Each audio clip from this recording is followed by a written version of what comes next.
کہ سنو ہماری مظلومیت کی آواز میں آواز ملاؤ, ہمارے اوپر ہونے والے مظالم کی طرف دیکھو, ہم کس طرح سے زندگی گزار رہے ہیں, ہم کس طرح سے پتھر کی کھنڈرات پر بیٹھے ہوئے ہیں, ہماری بستیاں کیسے اجڑ چکی ہیں, ہمارے بچوں کو کیسے ویران کر دیا گیا ہے, ہماری عورتوں کو کس طرح سے بیوہ بنا دیا گیا ہے, ہمارے بچوں کے سروں پر دست شفقت پھیرنے والا کوئی نہیں ہے. لیکن جتنے بھی دنیا کے مسلمان تھے وہ سب خاموش تماشائی بنے ہوئے دیکھ رہے تھے کہ دیکھو اے دنیا کے مسلمانوں, اے عرب کے عوام, ہم تمہیں ایک پیغام دینا چاہتے ہیں, تم اپنے حکمرانوں کی طرف مت دیکھو, چونکہ حکمران تو اپنی حکومت کو بچانے کے لیے تمہارا کبھی بھی سودا کر سکتے ہیں. تم اپنے حماسی کردار پیدا کرو, تم اپنے ضمیر و وجدان میں انقلابی کیفیت پیدا کرو, کہ آپس میں اتحاد کو پیدا کر لو. پوری دنیا میں برطانیہ کی برفیلی وادیوں سے لے کے افریقہ کے ریگستانوں تک کے مسلمان اگر ایک ایک بالٹی پانی اسرائیل کے ناپاک وجود پر ڈالیں تو قسم خدا کی اسرائیل کا وجود تنکوں کی طرف بہتا ہوا نظر آئے گا.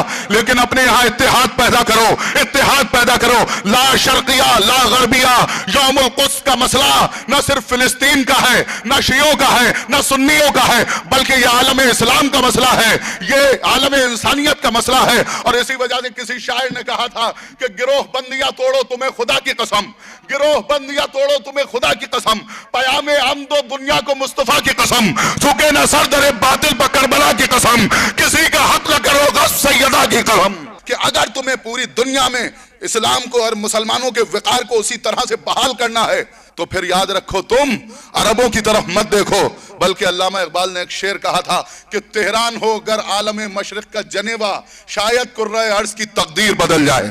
اگر تمہیں کرۂ ارض کی تقدیر بدلنا ہے تو ایران کی طرف دیکھنا ہوگا. آج دنیا کے 70 سے زیادہ ممالک میں یوم القدس کے حوالے سے مظلوموں کے حق میں صدائے احتجاج بلند ہو رہی ہے. دشمن لرز رہا ہے, دشمن ہل رہا ہے. ہمیں بھی اپنے وظیفوں کو سمجھنا چاہیے اور اپنے وظیفے کو پہچاننا چاہیے. اے قوم پھر وہی ہے تباہی کا زمانہ, اے قوم پھر وہی ہے تباہی کا زمانہ, اسلام پھر ہے تیر حوادث کا نشانہ. ابھی آپ نے دیکھا بیت المقدس میں اور مسجد اقصی میں کس طرح سے ظلم ڈھائے گئے, کس طرح سے نمازیوں کے اوپر گولیاں چلائی گئیں, کس طرح سے وہاں کی دیواروں کو خون سے رنگین کر دیا گیا. یہ ہیکل سلیمانی کو بنانے کی طرف جو یہودی آگے بڑھ رہے ہیں اور تیسرا ٹیمپل بنانا چاہتے ہیں, اور وہ پتھر جو وہاں رکھا ہوا ہے برطانیہ کی پارلیمنٹ کے چرچ میں, اس کو لا کے اس دیوار کے قریب آویزہ کر دینا چاہتے ہیں اور یہ کہنا چاہتے ہیں کہ مسلمانوں تمہارا اس پر حق نہیں ہے بلکہ ہمارا حق ہے. ہمیں پوری دنیا کے مسلمانوں کو بیداری کا ثبوت دیتے ہوئے ان کے خلاف صدائے احتجاج بھی بلند کرنا ہے اور دنیا کو یہ بھی بتانا ہے, اے ظالمو جابرو یارو مکارو غدارو دسیسہ کارو,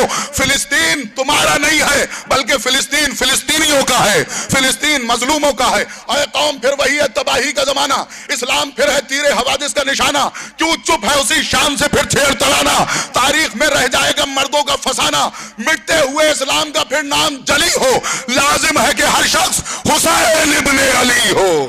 لازم ہے کہ ہر شخص حسین ابن علی ہو. اے بیبیوں تقدس فضا کا واسطہ, اے بیبیوں تقدس فضا کا واسطہ, بچوں کو لوریاں نہیں قرآن پڑھائیے.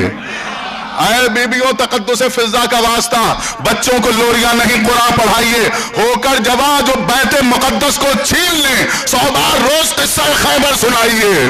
ہو کر جوان جو بیت مقدس کو چھین لیں. یاد کیجئے 1948 کو وہ کیا کیفیت تھی, کیا حالات تھے جب یونین جیک کا زوال شروع ہوا دوسری جنگ عظیم کے بعد, اور برطانوی حکمرانوں نے اعلان کیا کہ ہم فلسطین کو چھوڑ کے جا رہے ہیں. لیکن انہوں نے جانے سے پہلے سب سے پہلے جتنے بھی یہودی تھے ان کو سب کو وہاں بلایا, اور بلانے کے بعد آفیسز میں, دفتروں میں, ایئرپورٹس پر, اسٹیشنوں پر جتنے بھی مقامات تھے سب پر یہودیوں کو قابض کر دیا. اور جب قابض کرنے کے بعد وہ 15 مئی کو وہاں سے گئے ہیں, 16 مئی کو صہیونیوں کے جابر ظالموں, جابروں, عیاروں, مکاروں, غداروں, دسیسہ کار, جلادوں نے یہ اعلان کیا کہ یہ اب ہماری اپنی ریاست ہے, یہ ہماری اپنی حکومت ہے. جب انہوں نے ریاست کا اعلان کیا تو سپر طاقتوں نے فوراً ایکسپٹ کر لیا, برطانیہ نے فوراً ایکسپٹ کر لیا, چونکہ ان کی سازش ہی یہی تھی. اور اس کے بعد وہ مظلوم فلسطینی جو اپنے گھروں میں رہا کرتے تھے, جو اپنی بلڈنگوں میں چین کی نیند سویا کرتے تھے, ان سے ان کے گھروں کو چھین لیا,